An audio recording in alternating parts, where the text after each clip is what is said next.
नमस्कार मनीषा, जय हिंद।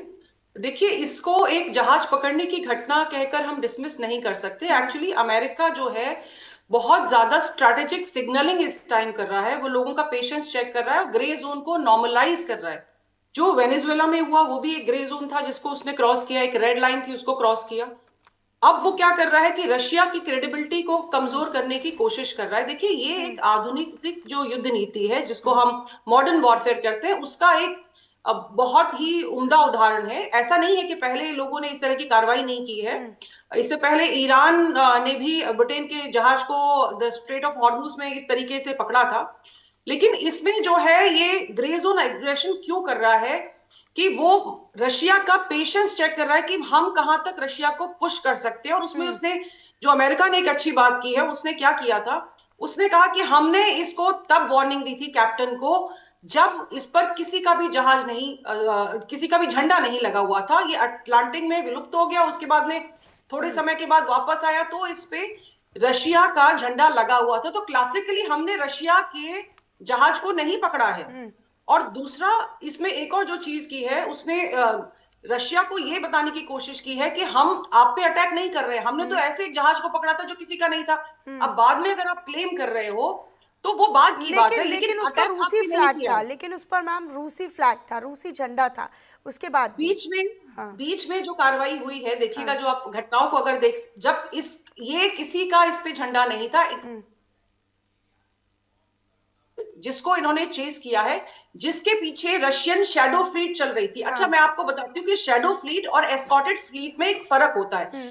हम जब इस तरह के जहाज भेजते हैं जो हम्म। व्यापारिक जहाज होते हैं, तो हम्म। उसको जब एस्कॉर्ट करते हैं तो वो हम्म। साथ में चलते हैं और इसका डिक्लेरेशन होता है कि ये जहाज एस्कॉर्ट करके लिए जा रहे हैं। हम्म। लेकिन इनके साथ में जो जहाज थे वो ग्रे जोन में थे, यानी कि उनकी जो निगरानी है वो सोनार के द्वारा तो हो रही थी, लेकिन वो उनकी विजिबिलिटी में नहीं थे। इसको डिक्लेयर नहीं किया गया था कि हम्म। ये जहाज जो है they are being followed by Russian submarines और एनी रशियन प्रोफेशनल, जिसको कोस्ट गार्ड कह लो या हम्म। आर्मी कह लो या मरीन कह लो, उनके हम्म। साथ नहीं था।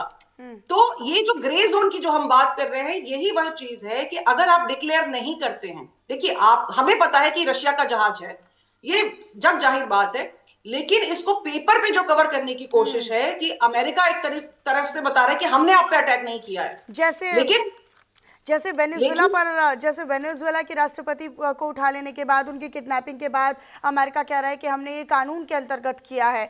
मतलब आप समझ रहे हैं, एग्जैक्टली एक फॉर्मल उसको दिशा देने का काम ट्रम्प कर रहे हैं आप, हर एक एक्टिविटी पर, एग्जैक्टली हर एक एक्शन पर, ताकि दुनिया उन पर सवाल ही ना खड़ा कर पाए। अब वो इस दायरे से ऊपर उठ गए कि कौन हम्म। सवाल करेगा कौन नहीं करेगा। देखिए, हम्म। अब इस समय जो कर रहे हैं वो जंगल राज है। It is might is right. उन्होंने जो यूएन क्लॉज है, यानी कि जो यूएन के United Nation Convention on Law of Sea होते हैं, उसको धत्ता बता दिया है।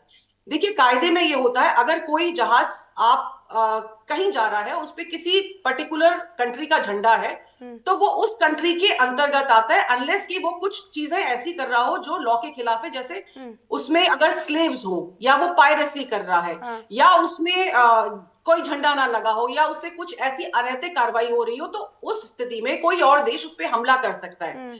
लेकिन आप ओपन सी में किसी और के जहाज को ये कह के नहीं ला सकते कि हमारे फेडरल कोर्ट ने आदेश दिया था कि इसको हम्म। पकड़ना है। हम्म। तो आप कहीं ना कहीं जो इंटरनेशनल कानून है, जो मैरीटाइम लॉ है, उसका उल्लंघन कर रहे हैं। और देखिए, लॉ से अलावा भी एक चीज होती है जिसको हम कहते हैं कि ये एक्सेप्टेड कस्टम्स हैं, कि हम्म। ऐसा होता है। हम्म। तो जो चीजें एक्सेप्टेड कस्टम है उसको भी आप ब्रीच नहीं करते। घर में भी ठीक कुछ है कायदे होते तेजावत हैं। जी, तेजावत जी, क्या कोई डिप्लोमेटिक रास्ता नहीं है, क्या कोई डिप्लोमेटिक तरीका नहीं है हालात संभालने के लिए? हालात तो अमेरिका के कंट्रोल में हैं। हम्म। और क्योंकि ये पूरी विश्व व्यवस्था है, वो एक ध्रुवीय विश्व व्यवस्था है, तो अमेरिका का दादागिरी चलेगी। क्योंकि न तो चीन उसके मुकाबले के लिए अभी तैयार है, और रूस ना इतना ताकतवर है। पूरी चीज को समझिए, जब कहीं सत्ता परिवर्तन होता है, मान लो एक उदाहरण लेते हैं, जैसे कि पाकिस्तान में सत्ता परिवर्तन हुआ, फौज ने वहां के सत्ता परिवर्तन कर दिया, तो हम्म। ऐसे में क्या होता है कि वहां के राष्ट्राध्यक्ष को कैद किया जाता है। फिर जितने भी जो संस्थान होते हैं उन पे कब्जा किया जाता है, जैसे कि पार्लियामेंट है, फिर उसके हम्म। बाद में जो एडमिनिस्ट्रेटिव ऑफिस है, भारत के संदर्भ में वो साउथ ब्लॉक या नॉर्थ ब्लॉक हो सकते हैं, तो वहां पे, और या कि दूरदर्शन वगैरह, ये जितने भी जो चीजें हैं, अगर कोई चीजें हैं तो उन पे कब्जा किया जाता है तेजी से। और उसी प्रक्रिया में अमेरिका, तो हमने उस जहाज को पकड़ने की कोशिश की जो बेसिकली वेनेजुएला का था। अब रूस ये कहता है कि बीच में झंडा बदल दिया गया और उसका वो पीछा करते आ रहे थे, अभी पकड़ नहीं पा रहे थे। उसके पीछे वो लगे हुए थे अमेरिकन्स, और उसका पीछा करते करते, पर आप देख रहे हैं कि पूरा जो अंध महासागर है, जो अटलांटिक सी है, तो उसमें क्या होता है कि सामने से जो यूके के जो आ जाते हैं, और यूके और अमेरिका दोनों तरफ से उसको घेर कर उसको पकड़ते हैं, और तब जब पकड़ा जाता है तब उस पर रशियन झंडा होता है। तो अमेरिका का और खासकर जो यूके का ये दावा है कि वो रशियन झंडा बाद में लगाया गया है। अगर वो रशियन जहाज होता तो हम नहीं करते, क्योंकि अभी अमेरिका नहीं चाहता है कि रूस से किसी भी तरह से भिड़े। पर ये कुल मिला के अंतर्राष्ट्रीय कानूनों का तो उल्लंघन है ही, क्योंकि पुतिन साहब ने अभी ये बोला है कि चाहे वो जहाज किसी का भी हो, चाहे वो वेनेजुएला का हो, रशिया का हो, और उस पे अगर रशियन झंडा था, तो ऐसा होता है कि हम कभी कभी हम प्रभुत्व में लेते हैं, जब सीमाएं बदलती है तो जहाज पे झंडा भी बदलता रहता है। तो अगर थोड़े टाइम के लिए वो झंडा बदला गया तो वो रूस का था, पर रूस की तरफ से प्रतिक्रिया बहुत कड़ी नहीं आ रही है, जो कि आश्चर्य की बात है, क्योंकि अभी अमेरिकी प्रभुत्व का मुकाबला करने के लिए पुतिन साहब तैयार नहीं दिख रहे हैं, मनीषा जी। जी। नहीं, लेकिन रूस ने भी अपनी जो तैनाती है वो कर दी है अलग अलग जगहों पर। समुद्र के किनारे भी अपने जो पनडुब्बी है, जो जहाज है, जो भी उसको अगर तैयारी करनी है तो वो भी एक्शन में नजर आ रहा है सर। लेट हो गया था, उनकी हाँ, पनडुब्बी कोई 24 घंटे लेट हो गई थी। हाँ, अगर वो आ गई होती परमाणु हाँ। पनडुब्बी, तो लड़ाई के खतरे से बचने के क्या लिए हो आप ये सकता है। समझते हैं कि एक समुद्र की जंग होने वाली है, समंदर की जंग होने वाली है, यहीं से ही जंग की शुरुआत होने वाली है? एक वर्ल्ड वॉर 3 की तरफ अब दुनिया बढ़ती नजर आ रही है, और खास तौर पर इसका जो एक मुख्य केंद्र है वो अमेरिका बना हुआ है। नहीं, अमेरिका कभी केंद्र नहीं बनेगा। कारण हाँ, ये कि जो मोनरो डॉक्ट्रिन है, वो शुरू से ये कह रही है, और आज प्रेसिडेंट ट्रंप ने भी उसका जिक्र किया था। वो ये कहती है कि दरअसल जो पश्चिमी गोलार्ध है, पश्चिमी गोलार्ध मतलब उत्तर अमेरिका और दक्षिण अमेरिका, उसमें वह किसी भी विदेशी दखल को बर्दाश्त नहीं करेंगे। और वो यह बताने की कोशिश कर रहा है अमेरिका, और वो कहता है कि वो डॉक्ट्रिन अभी भी लागू है।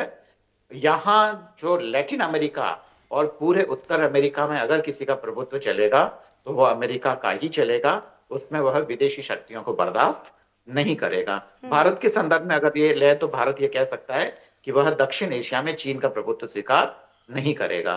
तो ये लगभग कुछ कुछ ऐसा ही है।